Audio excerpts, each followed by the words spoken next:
welcome back to the Citizen Channel, another episode of I Didn't Know That. Yes, I'm going to look at the 2nd of September game against Fulham, of course at the Etihad, match day 4 in the Premier League, so we're going to have a look through this. Wonderful, yes, I do a little rating of all the club's programmes, programme covers anyway, not the whole programme, I couldn't get everybody's programme, but yeah, and this again is number 1 in my top 10 of this weekend's Premier League game, so a great design and a worthy cover, and we'll talk about the guy on it in a moment. So we're going to check out any facts and oddities and any humour, as a little bit within this hard copy memory of the game, of course. Please, if you're new to the channel, push that subscribe button, push the bell notifications, everything City past, present, and information and interesting little quirky things like this. So hope you enjoy it. Spread the word, guys. Get on board, tell your friends, and yes, if you got just time to give us a like, just press that thumbs up button. It'd be much appreciated. Right, every programme to your door of this, of course, it's available from reachsportshop.com at www.reachsportshop.com. You can get a 26 issue subscription for £97.50 and you save the princely sum of 25p a copy, so that's not bad, is it? It's £65 extra in the EU and £80 extra for the rest of the world, so there you go, get that from www.reachsportshop.com. You can also get a 12 issue subscription, or you used to. I've not checked the last month or two, which gives you a little bit of a savings still, and these can also be bought individually, of course. If you just fancy one game, like Alex Williams, you want to buy this one, just buy them game by game, plus postage, so they're available. And there's a range now, and reachsportshop.com are actually got the I've got the rights, I suppose, for doing most of the City Link books now on magazines, so yes, you can pick up stuff on there on that website as well. So, as we said, a nice cover, best again of the week, as Alex Williams gets a front cover on her. £4 as ever for 84 pages, 24 by 17 centimetres, which is the standard B5 format, which is okay. Might look tiny bit smaller, but it's okay. Right, here we go. Did you know this? Alex Williams, as mentioned, was honoured for his work for City in this edition. He was with CITC, City in the Community, for 33 years. He was ambassador of the CITC leadership team for 12 years in that. And in total, Alex served City for 45 years on and off the pitch. Well, apart from that Luton game, but we'll forgive him for that. He was awarded an MBE in 2002. He also maintained links with the official City Supporters Club. He had a training pitch named after him very recently, and seek out his recent autobiography as well. He's got an old book out called You Saw Me Standing Alone. Hopefully I'll do a review on that at some stage. If Alex can send me one gratis, I'll do a review. If not, I'll wait till it becomes a little bit cheaper, because money's tight, isn't it, in this day and age. City welcomed a new sister club, of course, Bahia, which Carlino Brown is a prominent fan of the team and a musical artist, apparently very well known in Brazil, and he was outside the ground doing a little set on a stage specially built, very loud, cheerful, I'll give it that. As I walked past it, I had to walk quite a bit away. I was eating my chippy in the City chippy off Ashton New Road there. I could still hear what was going on, so yeah, a little bit loud, but hey, I'm getting old now, but it was okay, it was fine. And yeah, he was on the pitch as well, before and after, although his Bluemoon rendition didn't endear him fully to the masses, and his Na Na Na City went down a little bit better, though, I must admit. City fan Rabina Shah became Dame Rabina Shah, DBE. She became a dame in recognition of her services to patient care, so well done for you. And yeah, did you know this about City? Well, let's look at Guardiola, who's obviously one of our new inputs to the team. And so far, in just 3 outings, he's done 162 passes, 5 accurate long balls, 4 tackles with a 75% success rate, 11 duels, he's won 7 of those, recoveries 13, and I don't know what that is. I have no idea what recovery. Tell me what a recovery is, guys. And successful 50-50s, he's done 1. He doesn't tell me how many he's not done, what was unsuccessful. I mean, I like stats, but I like stats to be complete, don't you? Some stats on Aki as well. He's in the head-to-head section. 198 appearances, this is Premier League, of course. 16 goals, 6 assists, 21 yellow cards and 1 red. And tackles, he's done 310 tackles with a 61% success rate. And he's managed 5 clearances off the line. There's an Alex Williams feature in my main game, which we'll have a little excerpt of that before we go.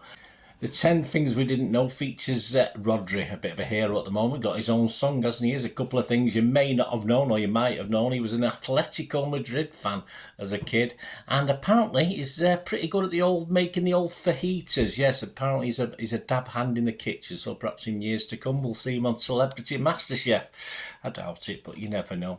In Gary James's City Reflections, he had a look back at season 07-08. Just interesting facts from that season. Of course, 8 City players got a debut for our opening game at West Ham on the 11th of August. The 8 names: Kasper Schmeichel, Vedran Cole, Lucas, Javier Garrido, Elano, Martin Petrov, Rolando Bianchi, Valoris Bozhizniv, I don't remember him, and Giovanni, but hey, there you go, some better than others, of course.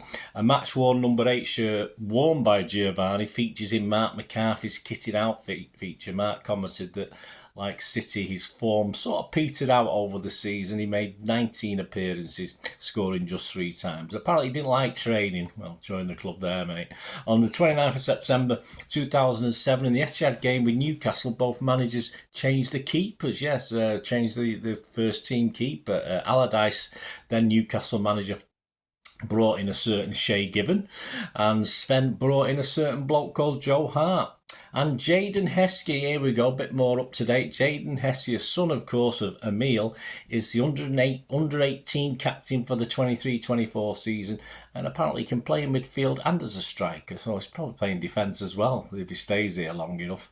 What about Fulham? What things we didn't know about Fulham, or might be interesting facts about Fulham? Well, Diop, yeah, he was obviously in the head-to-head with Aki in the programme, and he matches Aki on tackle success in exactly half the number of games played. So, you know, he's played 455. I think Aki played 310. But he's a very good boy. He's never been sent off. Well, not for Fulham anyway. In the Premier League, not for Fulham or West Ham, his previous club, of course, because those stats include that as well.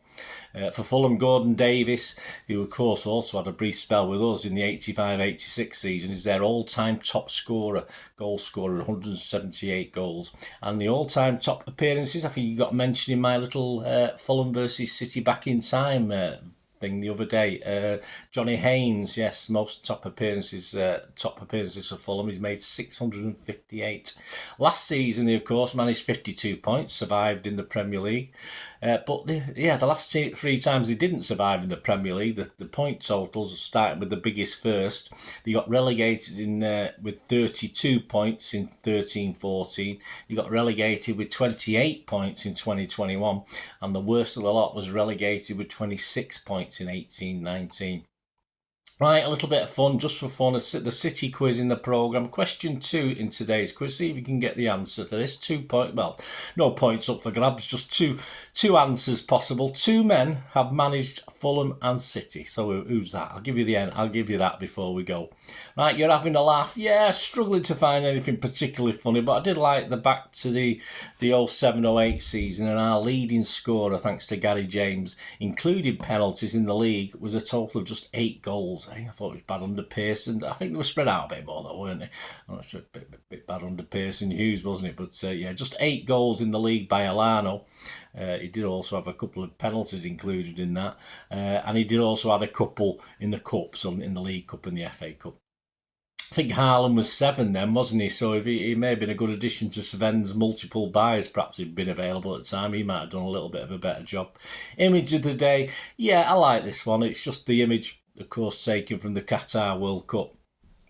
And Phantom of the Opera face mask Vardiol up against, of course, the World Cup winner Alvarez in their World Cup matchup. So I did like that image. Right, back to the excerpt of the day. We're going to go back to Alex Williams, which is quite fitting, I suppose, today.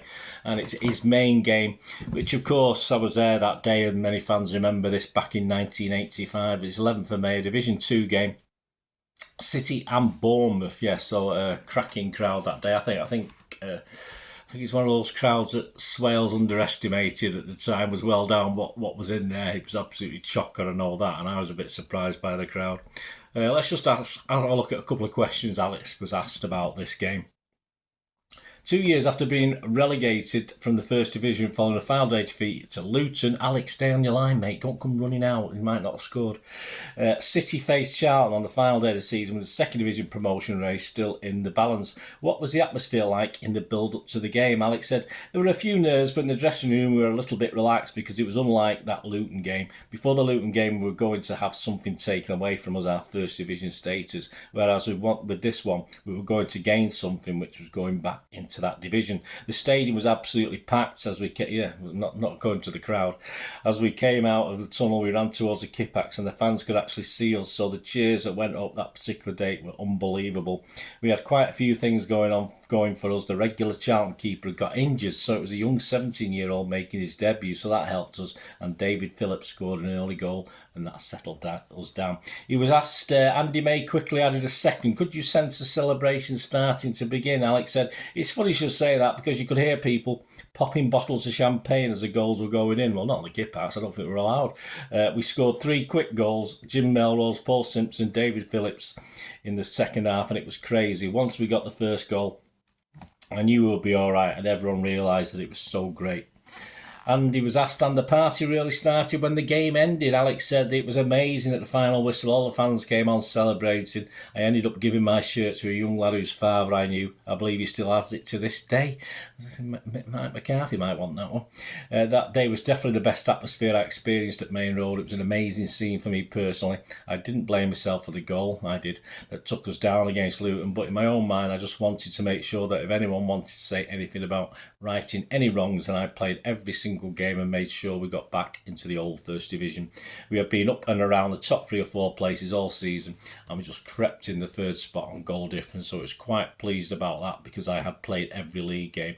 I played all 42 and kept 21 clean sheets. Yeah, it might have been 22, mate, if you stayed on your line. I'm not bitter, which I think was one behind Joe Corrigan's record. There you go. So yeah, I'm only messing with Alex. I say I just remember screaming at him, "What are you doing coming out for a corner?" And he got a slap on it, but not enough to put the danger away, unfortunately. So it's sort of rankled with me ever since. But yeah, of course I forgive him. He's a city lad. I'm sure. As he said, it was a tense time. It was a tense time on the terraces. Never mind on the pitch. Right. Thank you, Alex. Anyway, for your service. Thank you very much. And yes, back to that City quiz question before we go. And the question 2 in the programme quiz was: 2 men have managed Fulham and City. Who are they? Well, of course, I got one of them quite easy. I had to think about the other one. Kevin Keegan and, of course, Marc Hughes. So hope you enjoyed that, guys. Let me know if you got the programme. As I say, you can get these from reachsportshop.com if you can't get to as many games as you'd like, or you're abroad, of course.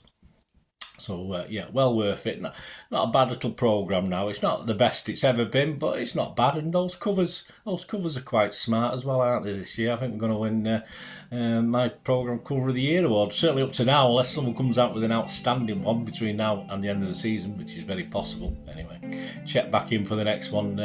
Hope you enjoyed that. Leave us your comments. Until we meet again, that's one thing, don't I? Please stay safe, Blues.